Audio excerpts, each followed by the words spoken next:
The price of scent. The aroma hit Thomas like a physical force, a rich, savory wave that cut through the stale city air and the usual smell of unwashed bodies. He stood just outside the circle of lamplight cast by the grill master's stall, a meager shadow against the bustling marketplace. The grill master, a broad man named Cale with forearms like cured hams, was renowned for his charcoal-seared steaks and crusty house-baked bread. The air around his stall was a thick, irresistible fog of smoke, spice, and sizzling fat. Tomas, whose pockets had been empty for weeks, knew he couldn't afford even the smallest crumb. He didn't beg or even extend his hand.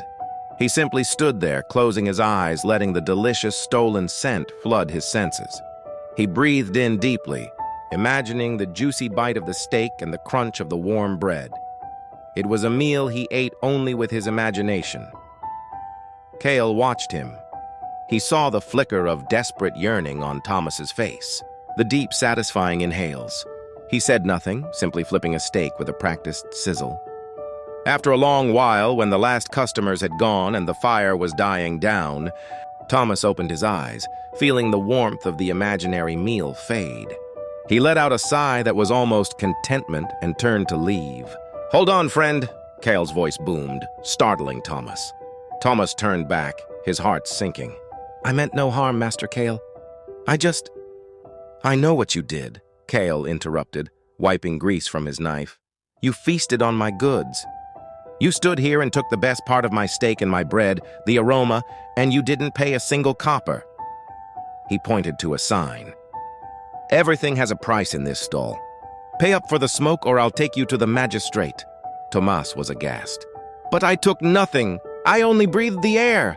It's my air seasoned with my charcoal and my spices," Cale insisted. Thomas pleaded, but Cale was unyielding. The very next morning, the grill master dragged the bewildered beggar before the magistrate, a wise old woman known simply as the judge. The wisdom of the exchange, Cale presented his case with dramatic fervor, detailing how Thomas had robbed him of the valuable aroma that drew customers. Thomas, frail and nervous, could only repeat, "I only smelled it, Your Honor. I have no money for food." The judge listened patiently, her eyes twinkling. She leaned forward. "Grill Master Cale, is it true this man consumed nothing but the scent of your cooking?" "Yes, Your Honor. But the scent is the promise. It's the beginning of the meal." The judge nodded slowly. "And Thomas, do you have any money at all?"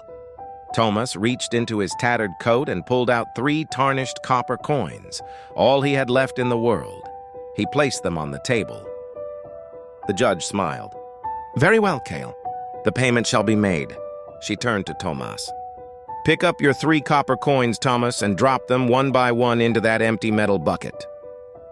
Puzzled, Thomas did as he was told. Clink, clang, jingle!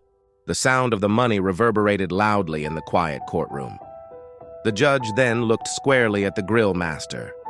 "There, Cale. You have been paid." Cale frowned, pointing at the coins still lying at the bottom of the bucket. "But, Your Honor, the money is still his." "He only paid with the sound." The judge's eyes hardened slightly. "Exactly," she declared. "Tomas consumed the scent of your food, not the food itself. A man who consumes the aroma must only pay with the sound of money. The value of the scent is equal to the value of the sound." She gestured to Thomas. "Pick up your coppers, young man. Go and use them to buy a crust of bread elsewhere. Justice is served." Tomas, overwhelmed, collected his precious coins. Cale stood stunned, realizing he had received the full and perfect measure of payment for his claim.